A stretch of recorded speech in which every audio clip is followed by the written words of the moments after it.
Padme Amidala, the former queen of Naboo and the wife of Anakin Skywalker, confronts her husband as he descends deeper into the clutches of the dark side. In a desperate attempt to save him, Padme pleads with Anakin to come back from the brink, but to her dismay, it becomes increasingly clear that he is beyond redemption. Anakin, consumed by his fear and his desire to protect his loved ones, attempts to justify his actions to Padme, insisting that everything he has done has been for her and their unborn child.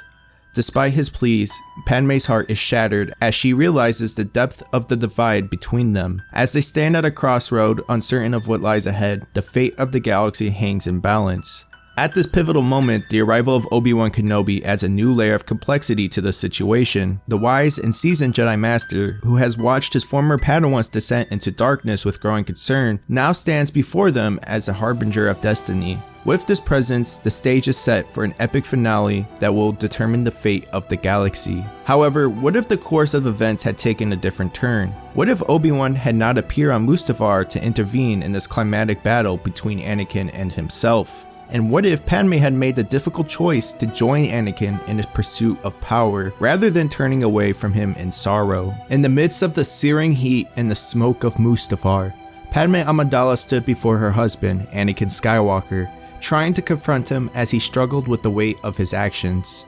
With tears streaming down her face, Padme reached out to Anakin to touch his hand. "It's gonna be okay, my love," Padme said softly, her voice quivering with emotion. "We'll get through this together. I'm here for you." Anakin's eyes flickered up to meet hers, and for a moment he seemed to soften, the rage and pain in his expression easing slightly.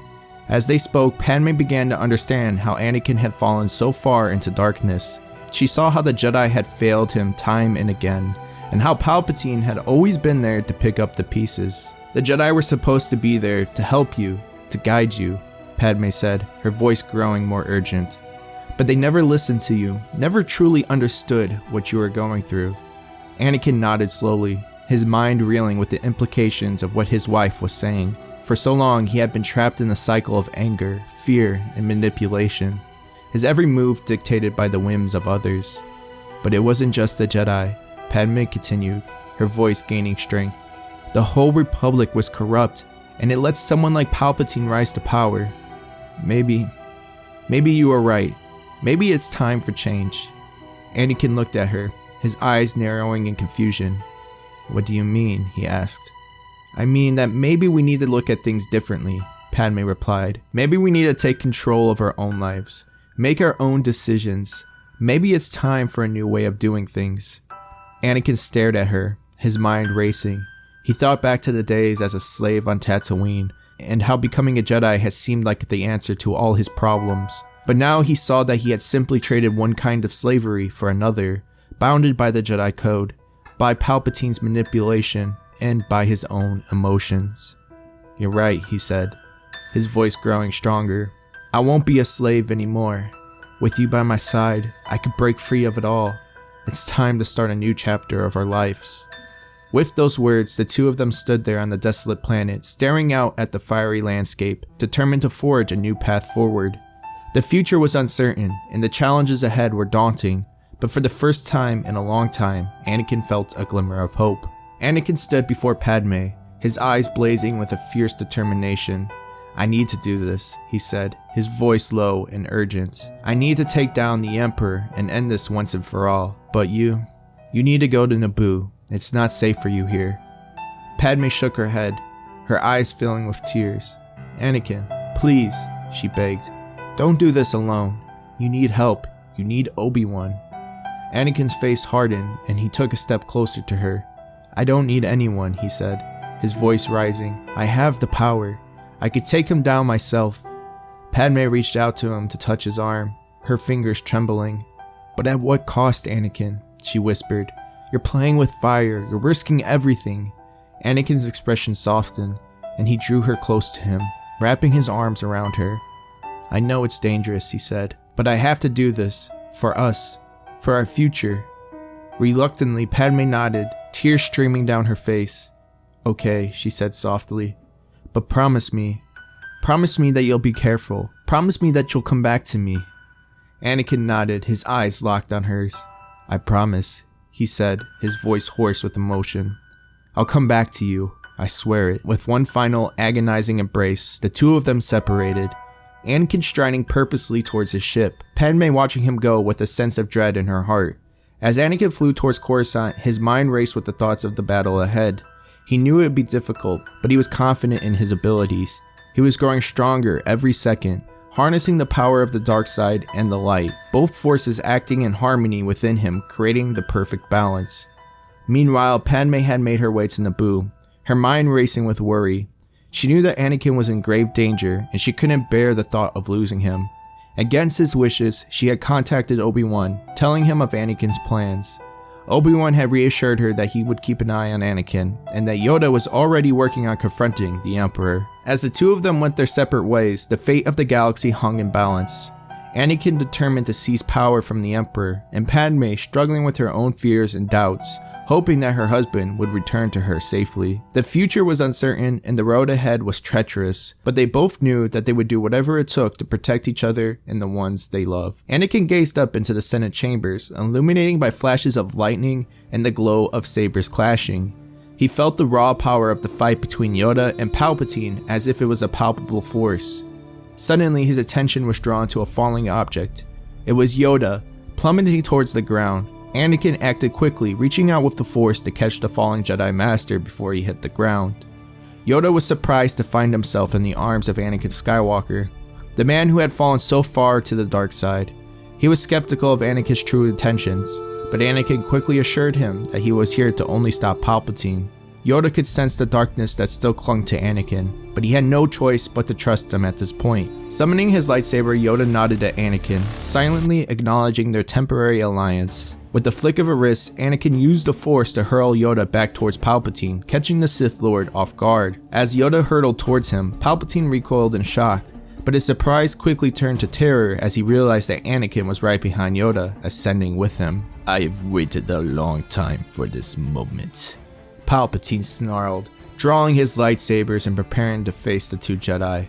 The tension in the room was palpable as the three Force users faced each other. Anakin stood tall, his resolve firm, with Yoda and Palpatine circling each other. Palpatine's eyes flicked from one to the other, searching for any sign of weakness, but Anakin was unyielding. You should have not come here, my apprentice, Palpatine said, his voice silky smooth. You know that your place is at my side. Anakin's eyes flashed with anger.